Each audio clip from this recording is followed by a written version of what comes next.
اس کی خفگی کی وجہ یہ تھی کہ کشمیر، جوناگڑھ اور حیدرآباد کی طرح بھارت نے گوا پر بھی زبردستی قبضہ کر رکھا تھا۔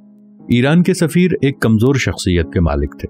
ان کی سب سے بڑی مضبوطی صرف یہ تھی کہ شہنشاہ رضا پہلوی کے خاندان کے ساتھ ان کا کسی قسم کا رشتہ تھا۔ وہ اس رشتے کے زوم کی کلغی ہر وقت سر پر سجائے رکھتے تھے۔ شراب کے رسیا تھے، لیکن بہت جلد انٹا غفیل ہو کر دنیا و مافیہا سے بے نیاز ہو جایا کرتے تھے۔ تھوڑی سی مینوشی کے بعد وہ بھری محفل میں لکڑی کا کندہ بن کر ایستادہ ہو جاتے تھے اور دیر دیر تک زمین جنبد نہ جنبد گل محمد کی مثال بے حس و حرکت کھڑے رہتے تھے۔ امریکی سفیر پہلے تو میرے ساتھ کچھ کھچے کھچے سے رہے، لیکن ایک چھوٹے سے واقعے کے بعد ہمارے درمیان جمی ہوئی سرد مہری کی برف پگھل گئی۔ ایک اتوار کے روز دوپہر کے 12 بجے کے قریب میں، عفت اور ثاقب سڑک کے کنارے کھڑے ساحل سمندر کی طرف جانے والی ٹرام کا انتظار کر رہے تھے۔ امریکی سفیر اپنی بیوی کے ساتھ کار میں ادھر سے گزرا۔ ہمیں دیکھ کر وہ رک گئے اور پوچھا کہ ہم کس طرف جا رہے ہیں۔ میں نے بتایا کہ ہم ساحل سمندر کی طرف جانے والی ٹرام نمبر 8 کا انتظار کر رہے ہیں۔ وہ بولے کہ وہ بھی وہیں جا رہے ہیں، ہم ان کے ساتھ کار میں بیٹھ جائیں۔ میں نے کہا ہم بیچ پر پکنک منانے ہمیشہ ٹرام سے ہی جایا کرتے ہیں۔ اگر ہم کار سے جائیں تو ہمارا بیٹا برا مناتا ہے اور پوچھتا ہے کہ کیا ہمارے پاس ٹرام میں سفر کرنے کے لیے پیسے نہیں ہیں۔ یہ سن کر سفیر کی بیوی مسز ٹیلر خوب ہنسی اور بولی، اچھا آپ اپنے بچے کی خوشی کی خاطر آئیں تو بے شک ٹرام سے، لیکن وہاں پر یورپا ہوٹل میں آ کر ہمارے ساتھ لنچ ضرور کریں۔ عفت نے کہا کہ مسز ٹیلر، اگر وہاں پر بھی آپ نے ہوٹل کے اندر بیٹھ کر لنچ کھانا ہے تو بیچ پر جانے کا فائدہ؟ میری تجویز ہے کہ آپ اپنی کار چھوڑیں اور ہمارے ساتھ مل کر ٹرام میں چلیں، آپ کو واقعی پکنک کا لطف آئے گا۔ معلوم نہیں انہیں یہ بات اچھی لگی یا بری، لیکن اخلاقاً اور مروتاً انہوں نے اپنی موٹر کار واپس بھیج دی اور ہمارے ساتھ ٹرام میں بیٹھ کر سخیوننگن کی طرف روانہ ہو گئے۔ بیچ پر پہنچ کر ہم نے کہیں سے مونگ پھلی خریدی، کہیں سے مکئی کی میٹھی اور نمکین کھیلیں، کچھ آئس کریم کے ڈبے، چند کوکا کولا کی بوتلیں اور اپنے ساتھ لائے ہوئے آلو کے بھرے ہوئے پراٹھے، مٹر قیمہ اور گھر کا بنا ہوا آم کا اچار ان کی خدمت میں پیش کیا۔ خشک ریت پر بیٹھ کر انہوں نے یہ کھانا ایسی رغبت سے کھایا کہ اس کے بعد وہ اور بھی کئی بار اسی طرح ہمارے ساتھ ٹرام میں بیچ پر آئے۔ ہماری دیکھا دیکھی کئی اور سفیر بھی گرمیوں کے موسم میں اتوار کے اتوار اسی طرح بے تکلفی سے بیچ پر اکٹھے مل کر پکنک منانے لگے۔ البتہ برطانوی سفیر نے اپنی اکڑفوں بدستور قائم رکھی۔ وہ ہمیشہ اپنی شاندار رولز رائس میں آتا اور 3 پیس سوٹ اور فلیٹ ہیٹ میں ملبوس ریتلے گرد و غبار سے دامن بچاتا، پکی سڑک پر کچھ دیر سمندری ہوا کھا کر دادے عیش دے جاتا تھا۔ ہیگ میں چینی سفارت خانہ ایک ناظم الامور کے چارج میں تھا۔ اس کے ساتھ ہمارے نہایت اچھے تعلقات تھے اور ہم ایک دوسرے کو اکثر کھانے یا چائے کی دعوت دیتے رہتے تھے۔ ناظم الامور عوامی جمہوریہ چین کی جدوجہد آزادی کا ایک پرانا اور آزمودہ کار سپاہی تھا۔ ایک بار چند چینی ماہرین کا کوئی وفد ہیگ آیا ہوا تھا۔ وہ سب چینی سفارت خانے کی بالائی منزل میں قیام پذیر تھے۔ کسی طرح مقامی خفیہ اداروں نے وفد کے ایک رکن کو ورغلا کر چین سے منحرف ہونے اور ہالینڈ میں سیاسی پناہ حاصل کرنے پر آمادہ کر لیا۔ غالباً چینی ناظم الامور اس شخص کی نیت کو بھانپ گیا اور اسے سفارت خانے سے باہر نکلنے سے منع کر دیا۔ پھر ایک روز ایک خاص وقت پر اس شخص نے سفارت خانے کی بالائی منزل کی کھڑکی سے باہر سڑک پر چھلانگ لگا دی۔ پکی سڑک پر گر کر وہ کافی زخمی ہو گیا۔ عین اس وقت ایک ایمبولینس جو کہیں پاس ہی منتظر کھڑی تھی غیب سے نمودار ہوئی اور زخمی چینی کو اس میں ڈال کر ہسپتال روانہ ہو گیا۔ دوسرے روز چینی ناظم الامور اور اس کے چند ساتھیوں نے آپریشن تھیٹر میں کام کرنے والے ڈاکٹروں اور نرسوں کی وردی پہنی، چہرے پر جراثیم روکنے والی جالیاں اور ماسک چڑھائے اور حلیہ بدل کر ہسپتال پہنچ گئے۔ زخمی چینی کو آپریشن تھیٹر لے جانے کے بہانے انہوں نے اسے ایک اسٹریچر پر لٹایا اور اپنی کار میں ڈال کر چینی سفارت خانے لے آئے۔ جب ہسپتال والوں کو حقیقت حال کا علم ہوا تو ڈچ پولیس نے فوراً سفارت خانے کا محاصرہ کر لیا۔ حکومت زخمی چینی کو اپنے قبضے میں لے کر دوبارہ ہسپتال لے جانا چاہتی تھی، لیکن ہر سفارت خانے کی چار دیواری مقامی قانون کی دسترس سے باہر ہوتی ہے اور اجازت کے بغیر کوئی شخص کسی سفارت خانے میں داخل ہونے کا مجاز نہیں ہوتا۔ پولیس کا محاصرہ 10 روز تک جاری رہا اور وہ زخمی چینی سفارت خانے کے اندر ہی پڑا دم توڑ گیا۔ اس پر ناراض ہو کر ڈچ حکومت نے چینی ناظم الامور کو ناپسندیدہ شخص قرار دے کر 24 گھنٹے میں ہالینڈ سے نکل جانے کا حکم دے دیا۔ ہیگ چھوڑنے سے پہلے وہ چند منٹ کے لیے مجھے بھی الوداع کہنے آیا۔ اس روا روی کے عالم میں بھی اس نے پاکستان کے ساتھ اپنی خیر سگالی کا خوب ثبوت دیا۔ میرے قیام ہالینڈ کے دوران ہم نے اقبال ڈے منانے کا اہتمام ہر برس لائیڈن یونیورسٹی میں کیا۔ ایک بار وہاں کے وزیر تعلیم اقبال ڈے کی صدارت کے لیے آئے تو ان کے ہمراہ ان کے ایک دوست بھی تھے جنہیں میں پہچانتا تھا۔ کئی برس پیشتر ہم دونوں ایک ٹریننگ کورس میں اکٹھے رہ چکے تھے اور اس وقت سے ہمارے درمیان نہایت اچھے تعلقات استوار تھے۔ اب یہ صاحب ایک عالمی سطح کے خفیہ ادارے میں کسی اعلیٰ منصب پر فائز تھے۔ اقبال ڈے پر اس تجدید ملاقات کے بعد وہ اکثر ہمارے ہاں آنے جانے لگے۔ کسی وجہ سے وہ یہودیوں سے سخت نفرت کرتے تھے اور کٹر عیسائی ہونے کے باوجود مسلمانوں کے لیے ان کے دل میں کسی قدر نرم گوشہ تھا۔ انہوں نے براہ راست تو مجھے کبھی کوئی راز کی بات نہ بتائی، لیکن ان کی باتوں کے بین السطور میں نے بہت سے دلچسپ نتائج اخذ کیے۔ خاص طور پر انڈونیشیا کے صدر سائیکورنو کے خلاف دونوں سپر پاورز کی سازشوں کی تفصیلات اور چند برس بعد پاکستان میں صدر ایوب کے نام ایک ٹاپ سیکرٹ خط میں لکھ دی۔ انہوں نے اس خط کا کوئی خاص نوٹس نہ لیا اور اسے پڑھ کر داخل دفتر کر دیا۔ ممکن ہے کہ انہوں نے میرے خط کے اس حصے کا برا بھی منایا ہوگا جس میں ان کے خلاف اٹھنے والے طوفان کے امکان کے متعلق کچھ اشارے کیے گئے تھے۔ لیکن فروری 1969 میں اقتدار چھوڑنے سے ایک ماہ قبل انہوں نے مجھے کہا، آج میں نے تمہارا ہیگ والا خط فائل سے نکلوا کر دوبارہ پڑھا ہے۔ تم نے جو کچھ لکھا تھا بڑی حد تک ٹھیک لکھا تھا، لیکن اب کیا ہو سکتا ہے۔ ہیگ میں عید کی نماز کی جماعت ہماری رہائش گاہ میں ہوتی تھی۔ ڈاکٹر محمود جو آج کل کینیڈا میں پروفیسر ہیں امامت کرایا کرتے تھے۔ وہ اس زمانے میں داخنگن یونیورسٹی میں زیر تعلیم تھے۔ اس موقع پر بہت سے پاکستانیوں کا اجتماع ہو جاتا تھا۔ ایک عید پر ایک نوبارد ہنسمکھ نوجوان سے میں نے پوچھا کہ وہ کیا پڑھ رہا ہے۔ میں کمرشل آرٹ سیکھنے کی کوشش کر رہا ہوں، اس نے بتایا۔ میں نے سنا ہے کہ کمرشل آرٹ سکول بہت بھاری فیسیں لیتے ہیں۔ میں نے کہا، جی ہاں، فیسیں تو بھاری ہیں۔ وہ بولا، لیکن اللہ اس ملک کے کتوں کو سلامت رکھے، گزارا ہو رہا ہے۔ اس عجیب سے جواب پر مجھے حیرت ہوئی تو اس نے یوں وضاحت کی، یہاں پر ایک قانون ہے کہ اگر کوئی پالتو کتا کسی شخص کو کاٹ لے یا صرف پتلون پر دانت کے نشان لگ جائیں تو انشورنس کمپنی سے اسے کافی بھاری ہرجانہ مل سکتا ہے۔ دکانوں پر ایسا مسالہ بھی دستیاب ہے جو پتلون کے پائنچوں پر چھڑک کر باہر نکلا جائے تو کتے بے اختیار منہ کھول کر اس کی طرف لپکتے ہیں۔ کمرشل آرٹ کی فیس کی ادائیگی کے وقت میں ان سہولتوں سے خاطر خواہ فائدہ اٹھاتا رہتا ہوں۔ مجھے اس نوجوان کی حاضر دماغی سوجھ بوجھ اور خوش تدبیری پر واقعی رشک آیا۔ ساتھ ہی مجھے افسوس ہوا کہ 13-14 برس قبل جب میں اسی شہر کی انسٹیٹیوٹ آف سوشل سٹڈیز میں ایک کورس کر رہا تھا تو اس زمانے میں مجھے یہ گر کیوں نہ معلوم ہوا۔